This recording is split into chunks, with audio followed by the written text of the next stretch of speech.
Ever since man has looked up into the stars, he has seen strange objects in the skies.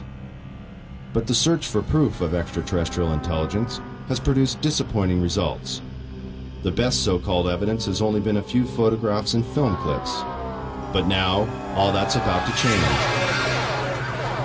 Since 1985, more than 15 million Americans have reportedly witnessed unidentified flying objects. But despite the seemingly overwhelming evidence, mainstream science has chosen to ignore the subject. But now, for the first time in history, one of the greatest mysteries of this century is unraveling. A former government scientist has come forward to discuss the military's classified work on extraterrestrial spacecraft.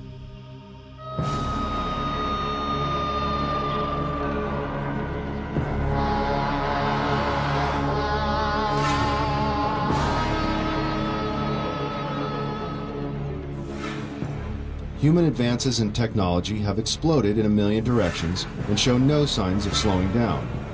The ever-increasing pace of achievement in the last several decades is unparalleled in human history. The high cost of developing and producing these technologies has limited the number of contenders from the private sector, leaving the government and large corporate businesses on the cutting edge of new discoveries. Always in the public eye, big business competes for high-paying contracts, working night and day to invent or further develop the next big thing to satisfy the masses. The government, on the other hand, must conceal information concerning national security that, for obvious reasons, should not be public knowledge. But when it comes to matters concerning the welfare of our planet, the living beings on it, or potential clues to the mysteries of the universe, many believe it should be our right to know. The end of World War II and the invention of the atomic bomb signaled a new era of international mistrust. Since the earliest days of the Cold War, which coincides with the Roswell incident and the start of the modern UFO era, the military has been especially secretive about its advances and achievements, while always searching for the perfect weapon or super sophisticated tool of espionage.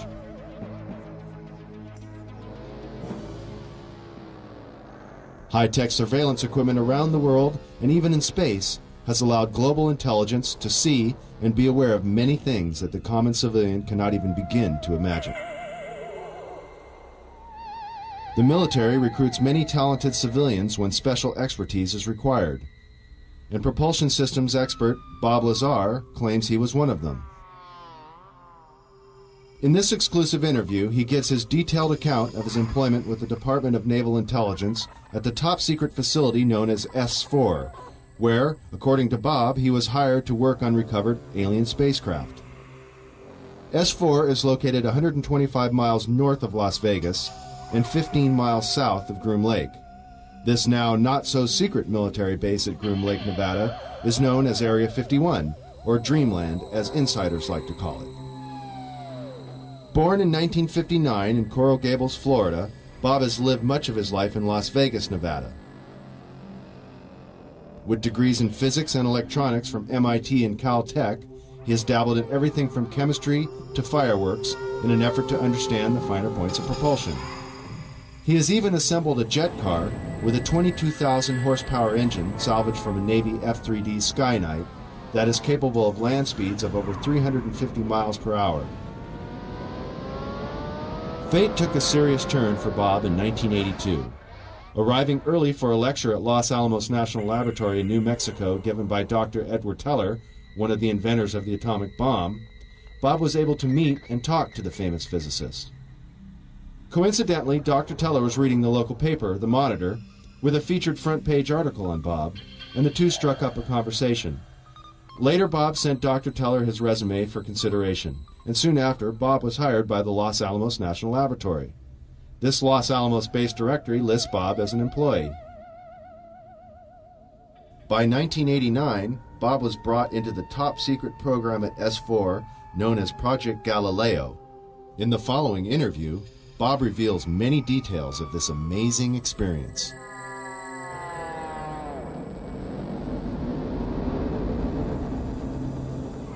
Did you witness any disk technology at Area 51? No, there was absolutely no ET craft, ET technology, anything like that at Area 51. This is why S4 was made specifically to separate it there. People at Area 51 do not have the clearance. How long were you employed at S4 And when were you hired? When was I hired at S4? I guess early '89, and I was probably there only about 6 months or so, on a very infrequent basis. How were you transported to and from work? At the time that I was working there at McCarran International Airport in Las Vegas, there was a Special Projects EG&G building. When I was told to go to work, I drove there, parked my car there, and got in a plane at the airport, flew to Groom Lake, where I deplaned and waited for a bus, and the bus drove me down to S4. The S4 facility is an area just off the Papoose lake bed, dry lake bed, and it consists of 9 hangars. The hangars have sloped doors on them with a sand texture coating. Around the opposite end of the hangars, there's the standard entrance where you're dropped off at, go through a security check, and inside there's a small complex.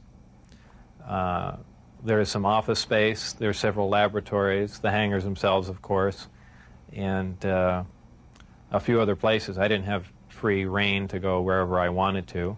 Everywhere I went to, I was essentially escorted, so that was really all about that I saw. Inside the facility, what was the basic layout? Were there underground levels? I don't think there were any underground levels to it, though there could have been. I don't think it was an extensive underground facility. It just looked like an installation that was butt up against a mountain.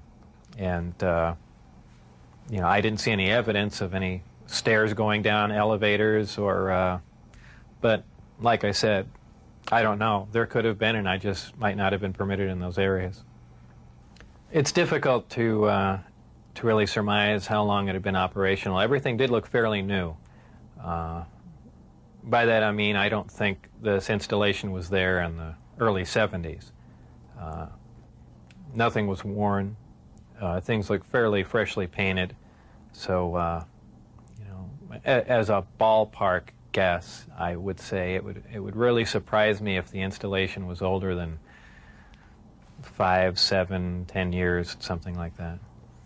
What agency is in charge of S4? Who controls the program? I was paid by the Department of Naval Intelligence, and what they're doing, researching extraterrestrial craft, is beyond me, but that's where my checks came from, so I can only assume that they were in charge of that. Did you see high-level government or military personnel at S4? No, not at S4. Anywhere in the overall facility at all? At Area 51, I believe I saw some military personnel, but no one I can identify or rank or. Is this research confined to the U.S. government, or did you see any international involvement?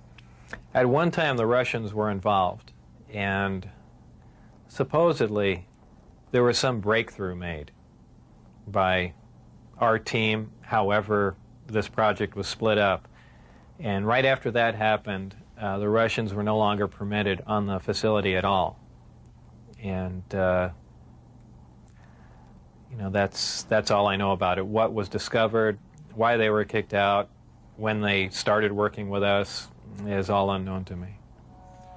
You were hired to replace a scientist killed in the project. What exactly happened there? Allegedly, obviously, I didn't see this, and I don't know it to be fact, but this is what I was told, that I was hired to replace one of a couple people that were killed while working on one of the reactors from one of the crafts. Apparently, they, for whatever reason, cut open an operating reactor, and the device exploded, killing both of them.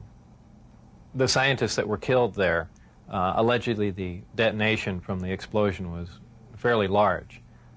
It would have rivaled a small tactical nuke. So it was done at the Nevada test site, and it was to be passed off as an unannounced nuclear test. Did you have any direct contact or communication with aliens? No, not at all. Tell us about the briefing files. Under what conditions did you gain access to them? I was put into the briefing room with 121 or 22 briefings and really was just told to sit and read through them.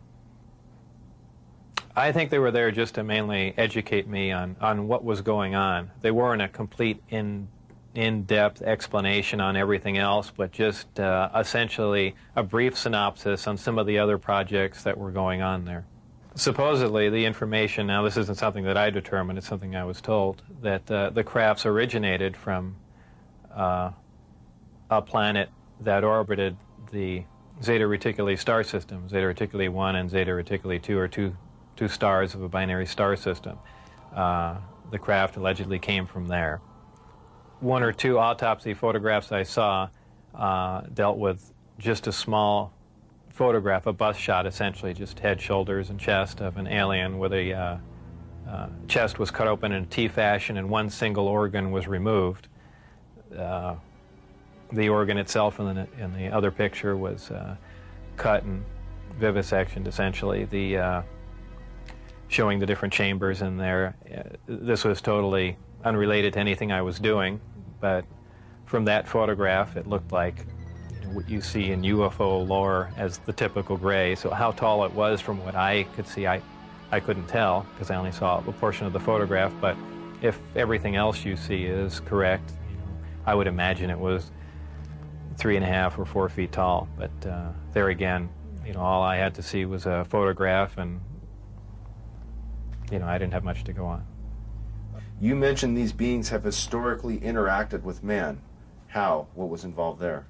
Allegedly, this interaction has occurred since, man was a simian creature, and, there were genetic alterations made. How specifically did the briefings detail how the aliens manipulated our genetics over the centuries? It mentioned 65 or 63 corrections or additions to the genetic makeup that finally resulted in a human creature. In an earlier interview, you had mentioned you saw what you thought may be an alien. Was it an alien? What did you see? What I had said and all that occurred was I was walking by a door that had a small 9x9 window in it, little wires running through it, and glanced in there, and there were two either technicians, scientists, or whoever they were, looking down at something.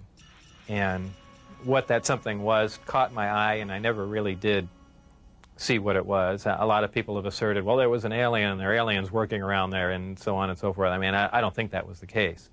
But who knows? I was, you're seeing all these fantastic things, and your mind gets going, and, you catch something out of the corner of your eye. Who knows what your mind's going to come up with? So I certainly wouldn't stand on that as fact by any means.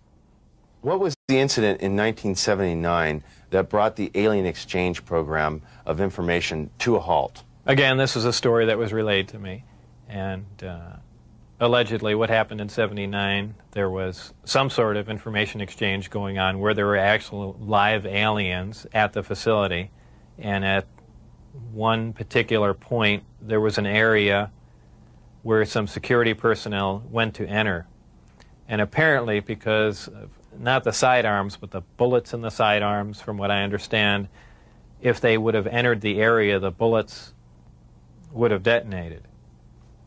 And supposedly one of the creatures tried to stop the security personnel from entering the area, and a fight ensued. And the bottom line from the altercation was that the security personnel, I don't remember how many were involved, but were all killed, and they died of head wounds, and that's all that I heard of that story. What was your job description at S4? My official job description was a senior staff physicist. I don't know if I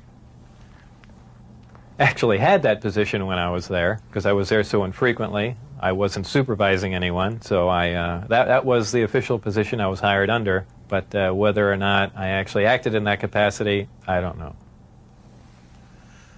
What was the size of the staff working on Project Galileo? Well, there were 22 people employed there totally. And that was specifically for the Galileo project? No, for the entire project. Oh, I see. There were 22 people with majestic clearance. I had majestic clearance. Majestic clearance was designated as clearance 38 levels above Q clearance, and Q clearance is the civilian top secret clearance. When did you see your first disc? The first disc I saw, I believe it was the second, or I think it was the third time I was up there. Normally the bus pulled around to the opposite end of the facility, which was the main entrance, and that's where we went in. On this particular occasion, it pulled up to one of the hangar doors, which were normally closed, and the last one was open. We came out, and I saw the disc in the hangar. Upon seeing it, it struck me that, well, this explains all the UFO sightings. Not thinking that it was an extraterrestrial craft, that this must have been some advanced form of fighter that we've been working on for years, and people have just caught it being tested, so on and so forth. And it never even occurred to me, even though I was looking at an extraterrestrial vehicle, that this wasn't man-made. When did you realize the craft was not of earthly origin? Well, it probably really hit me when I got inside the craft and looked around and began to understand how the craft was operated, and finally grasped the whole project as a whole, as what we were doing, the fact that we weren't building this thing, we were trying to find out how it was made. We were back engineering it. What is back engineering? Well, back engineering is taking a finished product and finding out how the device or product was produced, and essentially determining whether or not you can duplicate it.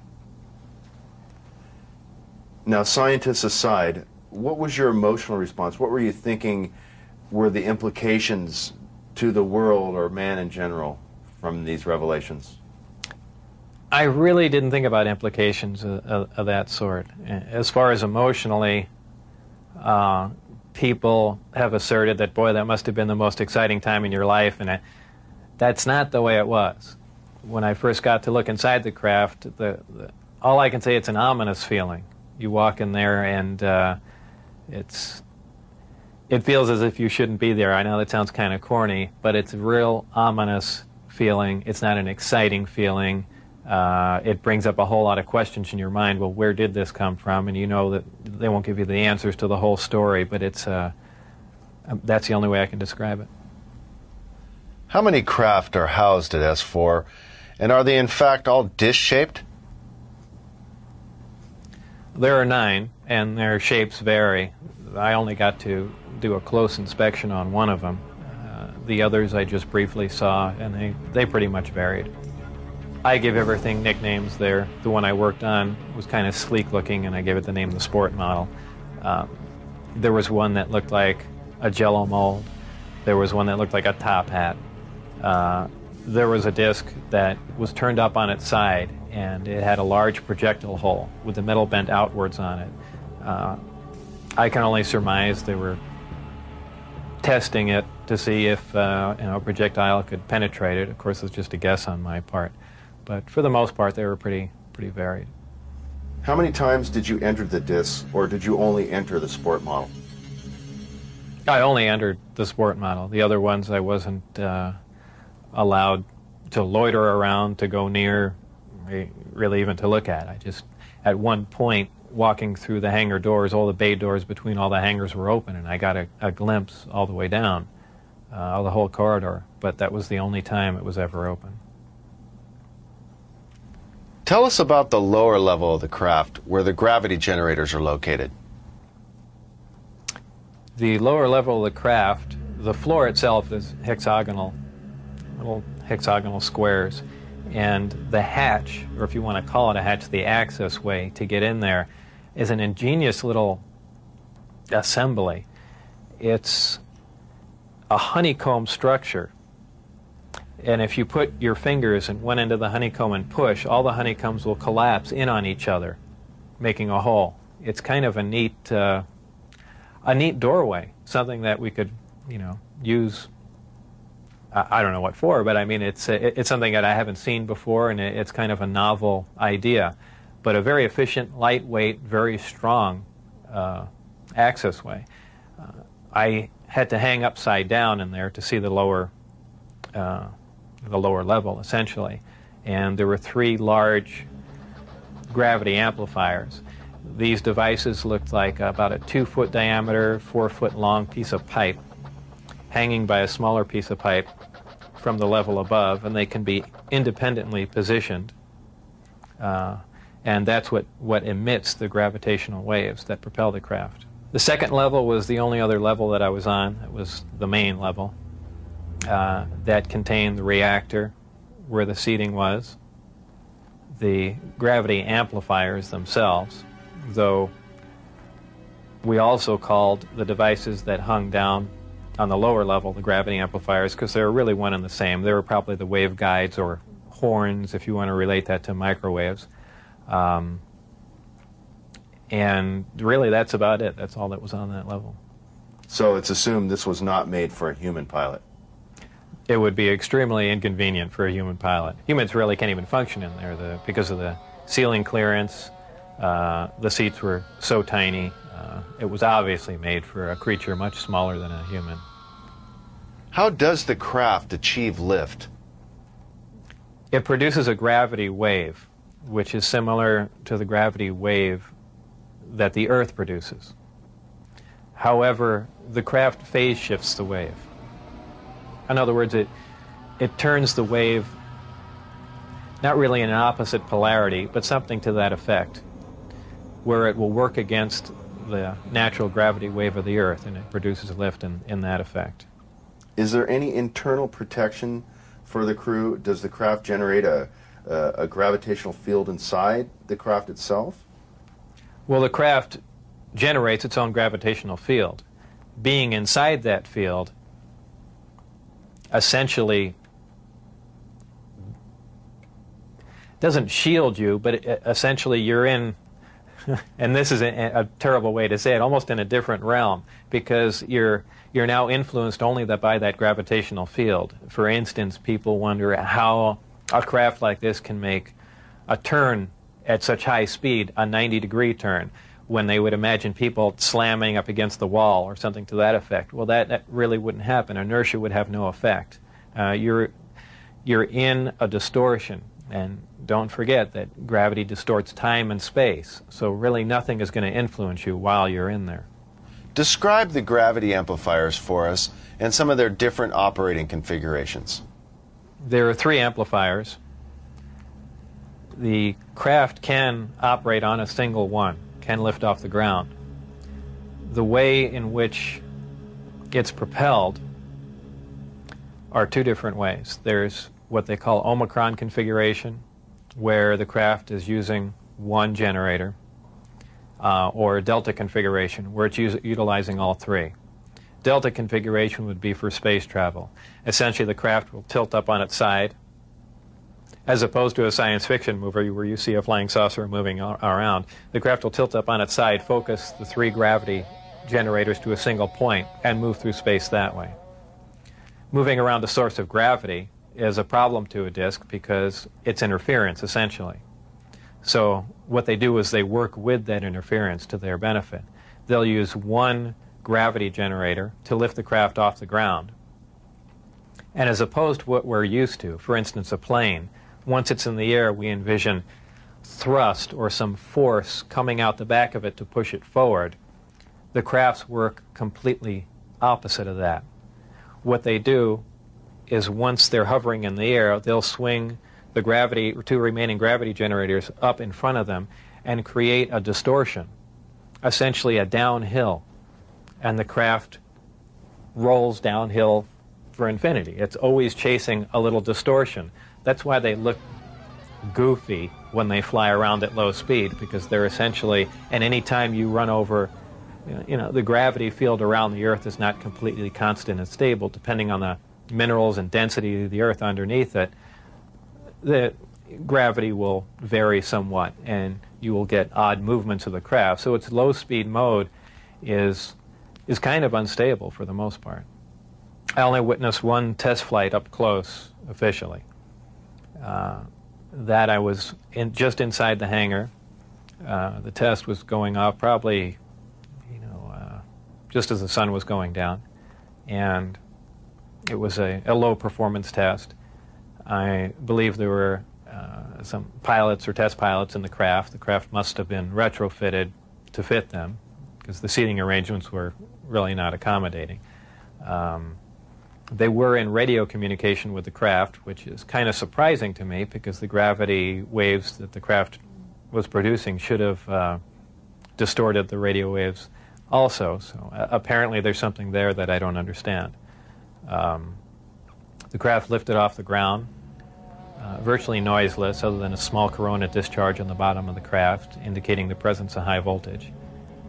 That dissipated at about 30 feet, and it stood there completely silently, and moved over to the left and to the right, and sat back down. That was the entire test. However, that was an extremely impressive test. Maybe to someone that really knows little about science or anything, that wouldn't be a whole lot, but you have to realize this craft was about 52 feet in diameter. I don't know exactly how much it weighed, but it weighed a lot. And this was quite a scientific feat, to lift something completely silently, under control, and perform a maneuver like that. The craft itself was, I assume it was metal. It was cold to the touch, that's why I say it was metal, but it was a brushed aluminum, actually just an unfinished stainless steel, not shiny finish to it. Had no seams. It was as if it was injection molded from one giant die. I was completely amazed. I can't really reflect on how it made me feel, but that was exciting. When you're on the outside, you pretty much think, how could they keep something like this secret? It's a crime against science, it's a crime against the people and all that, but your feelings change once you're privy to the information. Once I was inside, there was kind of a bit of selfishness, it's, well, I know about it now, this is great, we should keep it secret just so we all know about it, and that really does go through your mind, though after a while it wears off, but you felt privileged to be privy to the information. How would you define gravity? Could you describe in layman's terms its basic principles for us? Gravity is something difficult to explain because it's something that we essentially don't understand. It's just something that we can observe. Not much is really known about gravity. There are many theories about it, but they are just mainly theories. There's theories of gravitons, which allege that these are these subatomic particles that act like an attractive force like gravity, that exchange between two pieces of matter. There's also a theory that gravity is a form of wave, an electromagnetic wave. But basically, gravity is a force. It's the attraction. It's the inherent property of matter to have gravity, a mutual attraction for each other, and it's basically all that we really know. Modern science, current science, right now, identifies one gravity. It's one force in nature. Apparently, through research at S4 or information gained from one of the crafts they were researching there, it appears that there are two different forms of gravity. One form works on an atomic scale, on subatomic particles, holding pieces of matter, holding atoms themselves together. Another works on a larger scale, the scale we're most familiar with, holding planets in orbit, holding ourselves to the ground, things of that sort. Because it produces a gravitational field, I wouldn't say the craft is invisible during the day. However, if you're under the craft, because of the way the gravity is being used, gravity bends time and space, and it bends light. If you are looking underneath the craft or from certain vantage points, you will actually see what's above the craft. It's really a trick of the way light bends under the influence of gravity. For instance, we can see stars that are behind the sun, that are blocked from our view by the sun. The reason we can see them is because the sun is a tremendous gravitational field and it's bending the light around it where we can see the star. Space-time and gravity are all essentially interrelated. They all act on one another. Gravity bends space. Gravity also distorts time. When you vary one, you essentially vary the other two. If you, as an example, if you have a massive body, say a planet or something that's making a lot of gravity, producing a lot of gravitational waves, if you will, it distorts space. It bends space to it. It also slows down time. These things aren't theories. We know them to be true. We cannot artificially create this because we can't create gravity. But this is how they're all interrelated. How are vast distances of space traveled by amplifying a gravitational field? Well, because space-time and gravity are all interrelated, if you could produce gravity artificially, an extremely intense field of gravity, what you could do is actually distort the distance between two objects and make it shorter. Not just distorting the distance, but now you're also decreasing the time, the actual time between the two places. So you're not traveling in a linear mode like flying a spacecraft from point A to point B. You've actually modified the time and the space that you travel in. So you're now traversing a huge amount of distance with little time, and actually with traveling little distance. As crazy as it seems, that's what's going on. What are some of the inherent problems with traveling at the speed of light?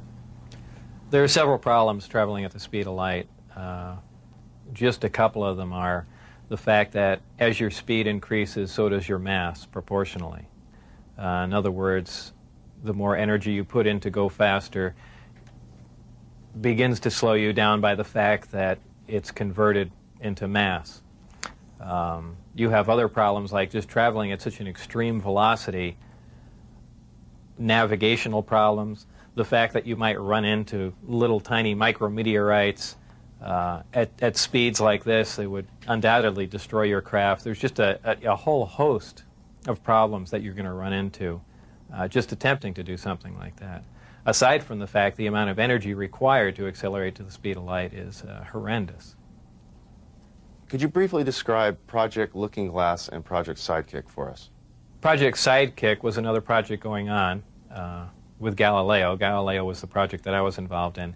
Sidekick dealt with any of the weapon potential of the craft, whether or not the craft had a weapon in it or could it be used as a weapon, but it had something to do with some sort of particle beam configuration where the gravity generator can be used as a lens to focus a weapon of some sort, similar to the SDI device we were working on in the 80s, but with the potential of a focusing device using the gravity generator. And Project Looking Glass? Project Looking Glass dealt with the distortion, the fact that there's a time distortion, essentially looking back in time, and by that I do not mean looking back years ago to see the wagon train days. They're looking for distortions that are milliseconds in time, and what that was used for, I don't know, but that was just observing the time, the time distortion, time dilation phenomena of the craft in operation. What is element 115? Is it found here on Earth, or is it strictly an extraterrestrial material? 115 is strictly an extraterrestrial material. It probably occurs naturally in some other places, maybe other star systems. Some people not familiar with science or chemistry say, well, that's ridiculous, all the elements occur on Earth, but that's not true. There are elements on the periodic chart that aren't found on Earth. I believe the Heavy Ion Research Lab in Darmstadt, Germany, has reached element 112 recently. So 115 isn't that far away. And when they synthesize it, it's not like they're making a couple ounces of it. They're talking about 1 or 2 atoms of it. To make any usable quantity of a heavy element like that is virtually impossible. Element 115 is in the top of the reactor. And the base of the reactor apparently is a small, something similar to a cyclotron. It's a particle accelerator. A particle is accelerated to high speed and then deflected up a small tube and it's aimed at the 115. This transmutes the 115, similar to the way we do that in a normal particle accelerator. This causes a reaction, a radiation emission that we really haven't seen before. It produces antimatter. This antimatter is guided down a tuned tube and reacts with a gas. When matter and antimatter react, they convert to 100% energy. This energy is converted, heat energy, is converted to electrical power in the reactor itself. This is done through a thermoelectric converter. And this electrical power is used to power other subsystems on the craft, though there is no wiring, as we would know it.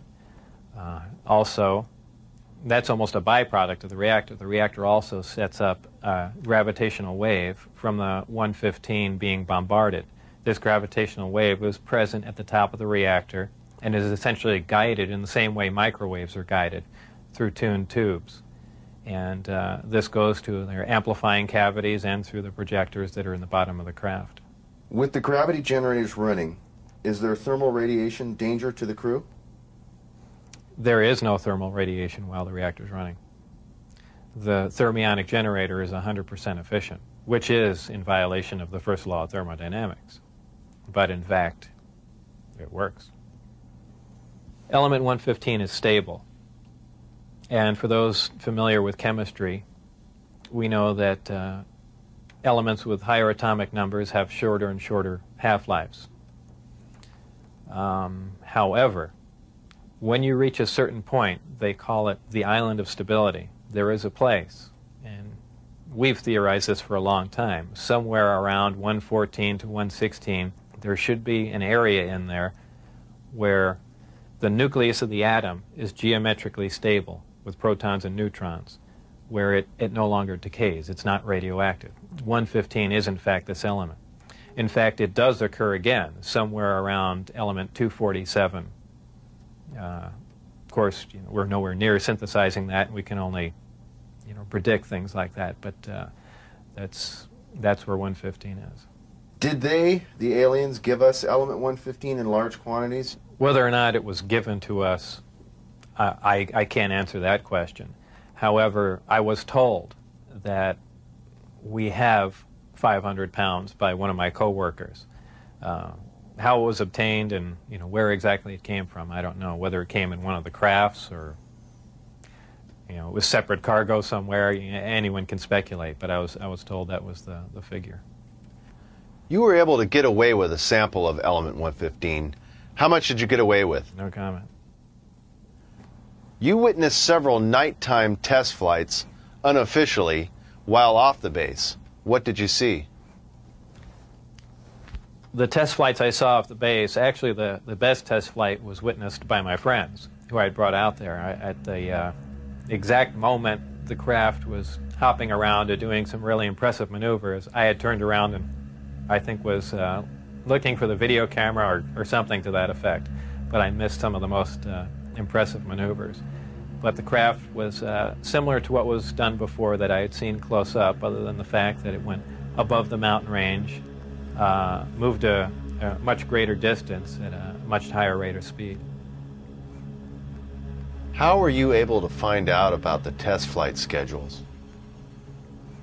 The test flight schedules were told to me specifically because I was probably going to have to be present during those times. And at that time, the test flights were taking place on Wednesday nights. And from what they said, that was because that was statistically the least amount of traffic in the area. And that's all that they were concerned about. Does the propulsion system release any sort of discharge or exhaust? There was a high voltage discharge on the bottom of the craft, but as far as there being an exhaust, there was none. Why do they appear as glowing balls of light in the night sky? Well, that's kind of the same reason why a neon light or a fluorescent light lights up. What you're dealing with is a high energy source in essentially a gas atmosphere, oxygen, nitrogen. And when you apply enough energy to a gas molecule, they emit photons. They emit light. But as far as there being an exhaust, there was none. Why do they appear as glowing balls of light in the night sky? Well, that's kind of the same reason why a neon light or a fluorescent light lights up. What you're dealing with is a high energy source in essentially a gas atmosphere, oxygen, nitrogen. And when you apply enough energy to a gas molecule, they emit photons. They emit light.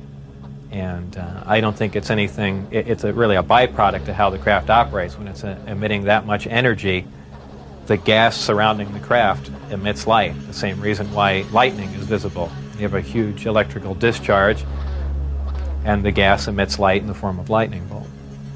If you were going to see one of these crafts at night operating, it would appear really as a glowing ball or just a bright light in the sky from a distance. Even close up, you'd see a glowing halo around it. This is typically what you'd see in your normal UFO sighting, if you've heard them a lot. However, keep in mind that lights in the sky are caused by much more common things than flying saucers. Tell us a little more about the aurora you witnessed taking off out of Area 51. When I was leaving the Area 51 facility, heading down to S4, there was a tremendous roar, and I have described it as the sound like the sky was tearing.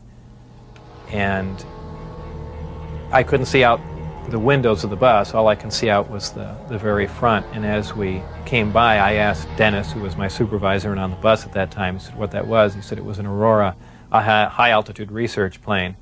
And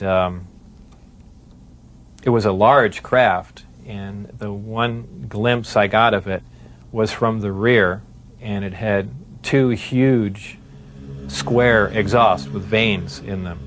And it was just, it sounded more like a rocket than a jet. I don't know. I even think he did mention that it was liquid methane powered, but there again, working on the DIS technology, I really could care less what was rolling around at Area 51, but it did catch my eye.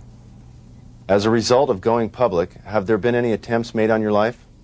One day when I was getting on Interstate 15, driving down Charleston Boulevard, a car came up alongside of me, and I thought he was just trying to race me to get on the freeway.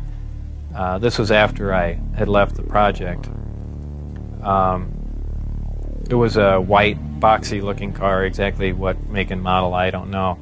But I accelerated to get on the freeway to go fast, and there was a gunshot, and the back of the car was hit, and I skidded off into the median. And I stopped, and I was frightened, and I just stood there because I thought the guy was going to be alongside of me and just shoot me. I had nothing to do. I was essentially paralyzed with fear, and I waited there, and then nothing else happened. And do I know it was a government agent trying to kill me? No. Could it have been a drive-by shooting? Maybe. So it wasn't. It was an attempt on my life, but by who specifically, I don't know.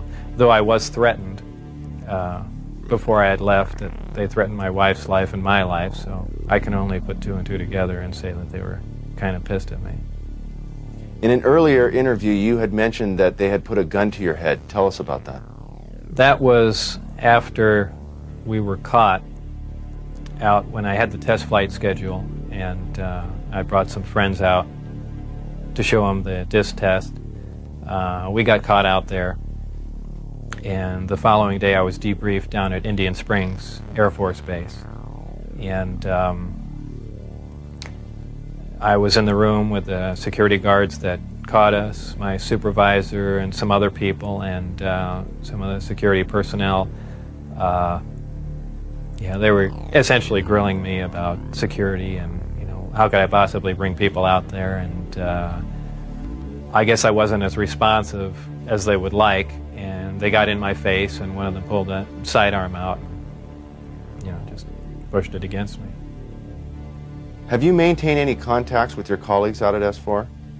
No, I never heard from anyone other than for a very brief time after I left, Dennis, who was my supervisor, did try and make contact with me at the meeting place was the Union Plaza Hotel, and I took a friend of mine, Gene Huff, down there, and another friend, a former colleague and scientist from Los Alamos, and we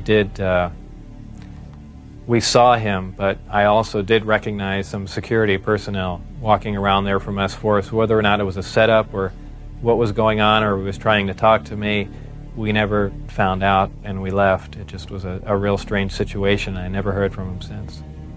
As we enter the 21st century, how has your experience changed your beliefs? Well, if you want to word the question, how are my opinions changed, I would say considerably.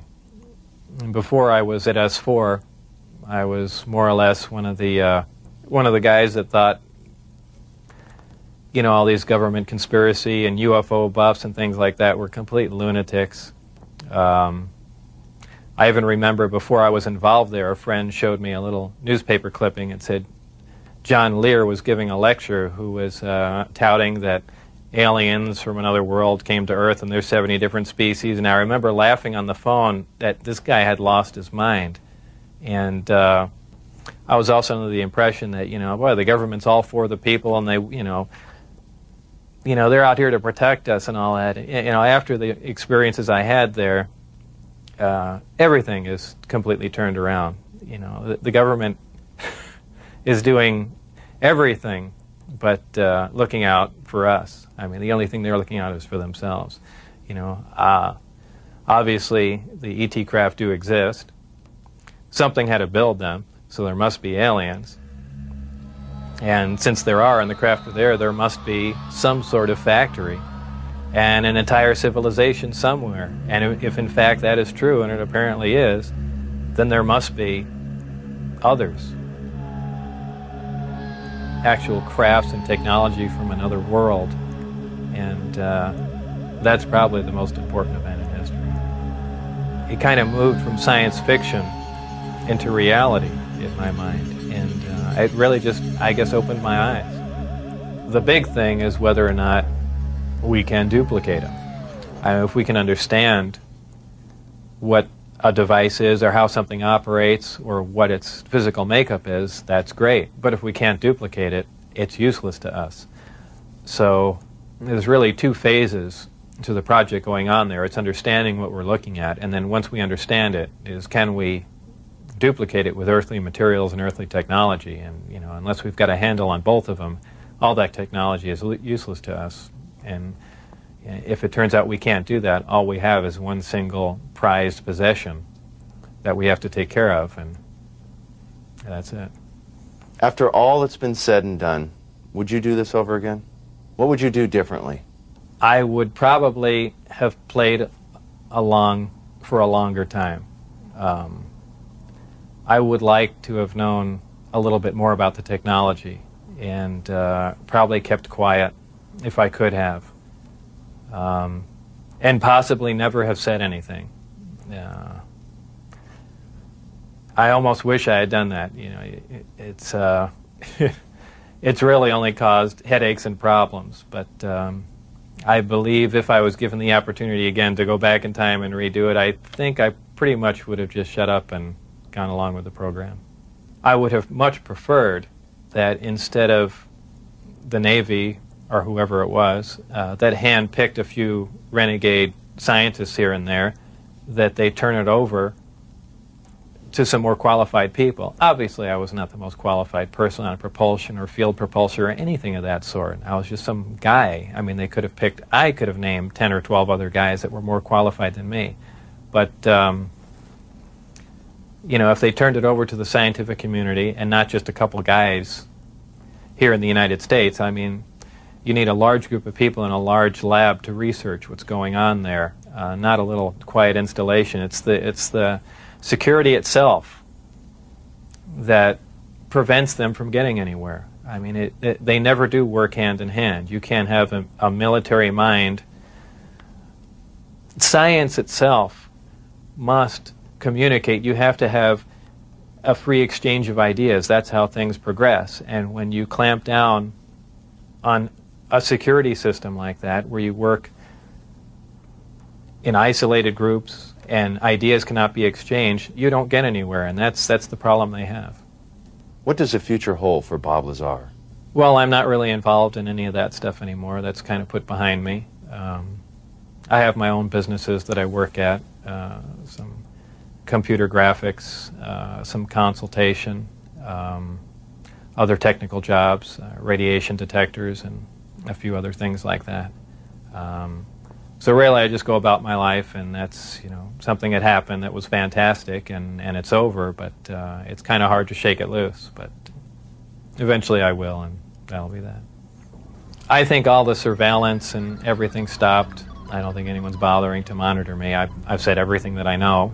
It's been all over the place, so it's kind of a done deal. As far as whether or not there are any craft out there, I believe, you know, they were out and gone in probably the late '89, early '90, and the only thing people see now out there are, you know, either flares or planes coming into land, but that's about it. Did you have an interest in flying saucers or science fiction in general as a child?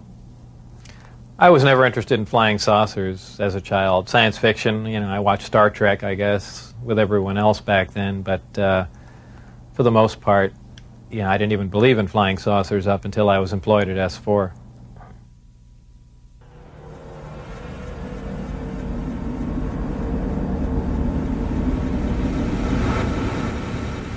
I couldn't help at one point in my discussions privately with General Secretary Gorbachev, when you stop to think that we're all God's children, wherever we may live in the world, I couldn't help but say to him, just think how easy his task and mine might be in these meetings that we held if suddenly there was a threat to this world from some other species, from another planet, outside in the universe. We'd forget all the little local differences that we have between our countries, and we would find out once and for all that we really are all human beings here on this earth together. Well, I don't suppose we can wait for some alien race to come down and threaten us, but I think that between us we can bring about that realization. Thank you all. God bless you all.